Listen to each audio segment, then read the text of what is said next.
Hello friends, welcome to విద్యా సాధన. అందరూ తమ్నైల్‌లో విషయం ఏంటని చూసే వచ్చుంటారు. యెస్, ఇండియన్ ఆర్మీలో 381 జాబ్స్ పడ్డాయి. Indian army SSC tech entry notification 2024. దీని గురించి ఇప్పుడు డీటెయిల్‌గా తెలుసుకుందాం.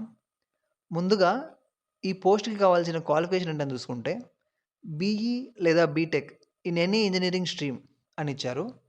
తర్వాత ఏజ్ క్వాలిఫికేషన్ గురించి చూసుకుంటే 1998 ఏప్రిల్ 2 నుండి 2005 ఏప్రిల్ 1కి మధ్యలో ఉన్న వాళ్ళందరూ ఎలిజిబుల్ అవుతారని ఇచ్చారు. ఇలా అయినా చూసుకోవచ్చు, లేదా 2025 ఏప్రిల్ 1 కల్లా 20-27 సంవత్సరాలు నిండి ఉండాలి. ఇలా అయినా చూసుకోవచ్చు అనమాట. ఈ నోటిఫికేషన్కు సంబంధించి సెలక్షన్ ప్రాసెస్ చూస్తే మొత్తం 4 స్టేజెస్లో ఉంటుంది.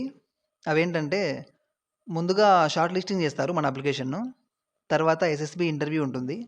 తర్వాత డాక్యుమెంట్ వెరిఫికేషన్, చివరగా మెడికల్ ఎగ్జామినేషన్ ఉంటుందన్నమాట. ఈ అప్లికేషన్కి సంబంధించి అప్లై చేసుకోవడానికి లాస్ట్ డేట్ వచ్చేసి ఆగస్టు 14, 2024. I repeat, August 14, 2024. చాలా దగ్గరలో ఉందండి, త్వరపడండి. ఈ పోస్ట్కి సెలెక్ట్ అయిన వారికి 2025 ఏప్రిల్ నుండి ట్రైనింగ్ స్టార్ట్ చేస్తామని నోటిఫికేషన్లో చెప్పారు క్లియర్గా. అయితే ఈ నోటిఫికేషన్కు ఎక్కడ అప్లై చేసుకోవాలంటే ఇండియన్ ఆర్మీ అఫీషియల్ వెబ్సైట్లో వెళ్ళి చూస్తే మీకు కనిపిస్తుంది ఈ నోటిఫికేషన్ పైనే. సో అక్కడ మీరు అప్లై చేసుకోవచ్చు అనమాట. సో అది వ్యూవర్స్, అందరికీ all the best, all the very best. Thank you for watching.